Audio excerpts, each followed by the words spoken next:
오대양 6대주로 창조된 세계의 지상과 신비. 오대양 6대주가 23울명으로 분류되는 지구 창조의 신비에 대한 지상학적 해설. 1. 지상학에 대한 기본 개념 정립과 새로운 인식. 지상학이란 작게는 양택이나 음택을 정하는데 지세를 맞추기 위해 풍수지리에서 기인된 지리학이지만 크게는 국지상에 의한 각 나라들의 구분, 감정은 물론 세계지상에 의한 세계의 운세까지도 알아볼 수 있는 조물주의, 천비가 감추어진 창조신비학이기도 하다. 그런데 지상학의 근본 이치도 터득하지 못한 일부 몰지각한 직관들이 영리를 목적으로 잘못 활용하다 보니 기껏해야 집터나 묘터를 잡는 데만 쓰이는 것으로 인식되어 왔을 뿐 아니라 지상학의 본뜻을 흐려지게 만들어버림으로써 급기야는 대다수의 지성인들로부터 미신으로 인식되어가는 실정이다. 지상학의 원리는 조물주의 창조 신비를 깨달아야 비로소 접할 수 있는데 구전이나 책자를 통해서 알게 되는 학문적 지식 수준으로는 지상을 살펴도 도안이나 신안이 될 수 없기 때문에 사실상 지관으로서는 자격미달이다.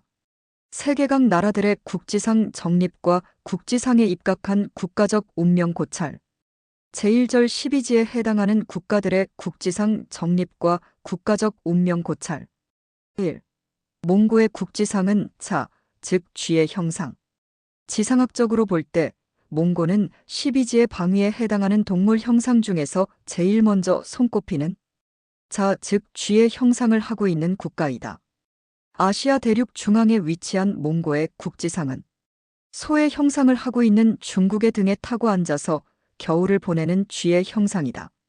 역사적으로 고찰하여 볼 때 몽고 고원 일대는 북방 유목민족의 발흥지로서 기원전 3세기경부터 18세기에 이르기까지 흉노선비 유연돌궐 회궐거람 몽고 타타르칼가부 등 몽고 고원에 근거한 민족들이 중국 대륙과 한반도에 이르기까지 기습적인 노략질을 많이 했던 것도 지상학적으로 볼 때 쥐의 형상인 몽고의 국지상과 결코 무관할 수 없다는 것이다.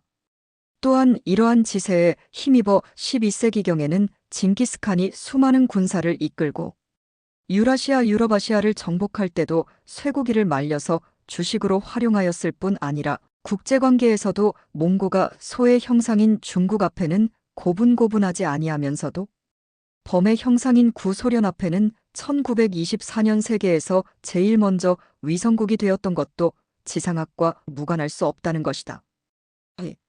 중국의 국지상은 힘을 과시하는 축, 즉 소의 형상.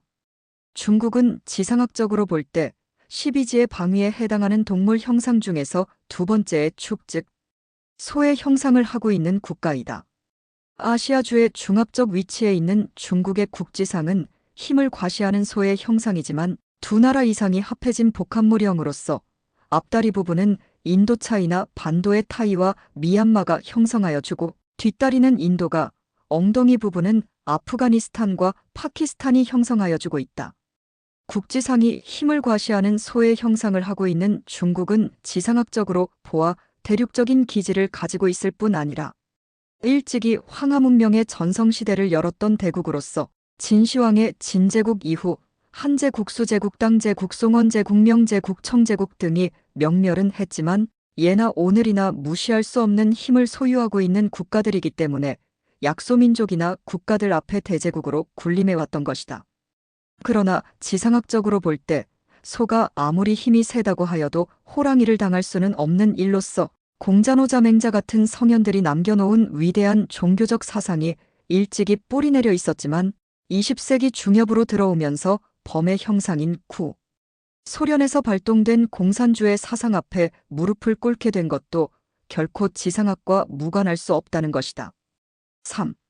구소련의 국지상은 인즉 범의 형상. 구소련은 지상학적으로 볼 때 12지의 방위에 해당하는 동물 형상 중에서 세 번째의 인즉 범의 형상을 하고 있는 국가이다. 구소련의 은호랑이의 형상. 아시아주의 위압적인 위치에 있는 구소련 러시아의 국지상은 쏜살같이 달려가는 범의 형상이지만 두 나라 이상이 합해진 복합물형으로서 엉덩이 부분은 동유럽이, 뒷다리는 아라비아 반도가 꼬리 부분은 스칸디나비아 반도가 형성하고 있다는 것이다. 세계 지도를 펴놓고 지상학적으로 본다면 한반도를 위주로 하여 용과 호가 서로 마주대하는 20세기 냉전의 용호상박의 시대로 접어들면서 소련에서 정립하게 된 공산주의 사상이 약 반세기 만에 세계의 반을 집어삼킨 것도 결코 국지상과 무관할 수 없는 일이다.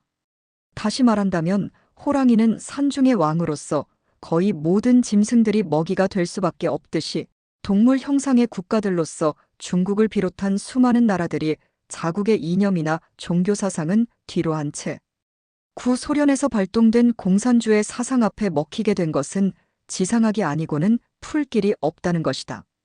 또한 호랑이가 쏜살같이 달려가려면 뒷다리에 비축된 힘이 크게 작용하게 되어 있는데 지상학적으로 볼 때 호랑이의 뒷다리에 해당하는 아라비아 반도의 국가들 사우디, 아라비아, 이라크, 쿠웨이트 등에서 20세기 물질 문명의 원동력이 되고 있는 석유가 세계에서 가장 많이 나오게 되는 것도 지상학적 이치로 볼 때 타당하다는 것이다.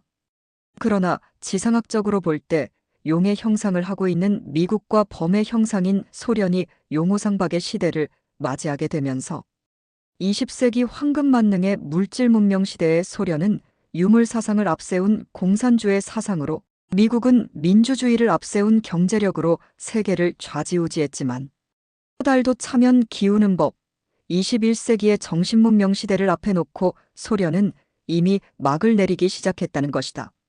4. 이스라엘의 국지상은 묘, 즉 토끼의 형상.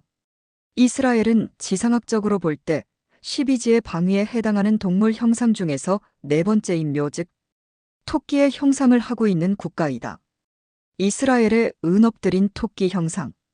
지중해 동쪽 연안에 위치한 이스라엘의 국지상은 힘센 동물들의 틈바구니에서 생존하기 위해 엎드려 있는 토끼의 형상으로서 인류 역사 출발 이후 처음으로 천사를 굴복시킨 야곱의 후손부터 예수님이 이 땅에 오실 때까지 주류 섭리의 맥락을 계승해온 섭리 역사를 간직한 민족이다. 지상학적으로 볼 때 엎드려 있는 토끼의 형상인 이스라엘은 뱀의 형상을 하고 있는 로마 이태리의 속국이 되어 예수님 이후 나라 없는 민족으로 약 2000년 동안 유리애곡하였을 뿐 아니라 제2차 세계대전 때는 개의 형상인 독일에게 600만이 학살당하는 등 순환의 연속이었지만 토끼는 회귀성 동물이기 때문에 세계 각국에 흩어져 살았던 유대인들이 다시 모여들게 되면서 1948년 독립을 하기에 이르렀던 것이다.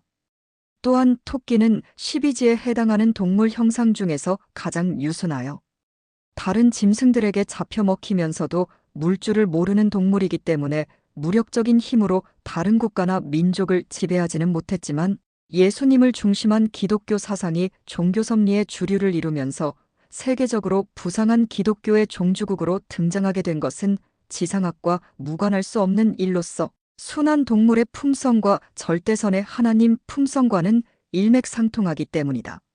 5. 미국의 국지상은 진, 즉 용의 형상. 미국은 지상학적으로 볼 때 12지의 방위에 해당하는 동물 형상 중에서 다섯 번째인 진, 즉 용의 형상을 하고 있는 국가이다. 미국의 은 하늘로 오르는 용의 형상. 북아메리카의 핵심부에 위치한 미국의 국지상은 하늘을 오르는 용의 형상이지만 두 나라 이상이 합해진 복합물형으로서 머리 부분은 알래스카 주가, 몸통은 캐나다와 미국이 멕시코를 비롯한 중미가 꼬리에 해당되며 그린란드를 중심한 북극해의 섬들은 비구름에 해당되고 멕시코의 캘리포니아 반도는 용의 생식기에 해당된다는 것이다. 지상학적으로 보아 하늘을 오르는 용의 형상을 하고 있는 미국의 역사는 불과해야 400년밖에는 되지 않고 영국으로부터 독립된 것은 200여 년밖에 되지 않지만 청교도 정신을 이어받은 투철한 기독교 국가로서 하나님을 보필하는 천사루시엘이기도 한 용의 지세에 힘입어 20세기의 경제대국으로 부상하여 세계를 좌지우지하게 된 최강국이기도 하다. 다시 말해서 20세기의 물질 문명 시대의 용호상박의 지세에 힘입어 미국에서 꽃을 피우고 열매를 맺게 된 자본주의를 앞세운 민주주의와 구소련에서 꽃을 피우고 열매를 맺게 된 유물사상을 앞세운 공산주의가 세계를 지배하였고 한반도 역시 북한은 구소련에서 들어온 유물 사상을 앞세운 공산주의 사상에 먹혀 있고, 남한은 미국에서 수입한 자본주의를 앞세운 민주주의 제도에 먹혀 있는 실정이라는 것이다.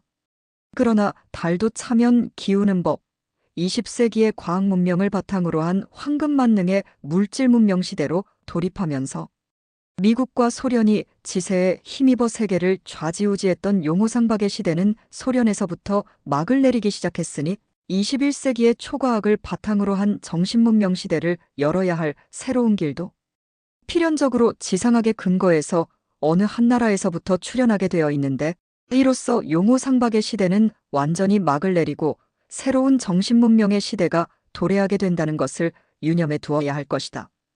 6. 이태리의 국지상은 사즉 뱀의 형상. 이태리는 지상학적으로 볼 때 12지의 방위에 해당하는 동물 형상 중에서 6번째인 사즉 뱀의 형상을 하고 있는 국가이다. 남유럽 지중해 연안에 위치한 이태리의 국지상은 맹독성을 지닌 입을 크게 벌린 독사의 형상이기 때문에 몸통보다 머리 쪽이 양옆으로 퍼져 있다.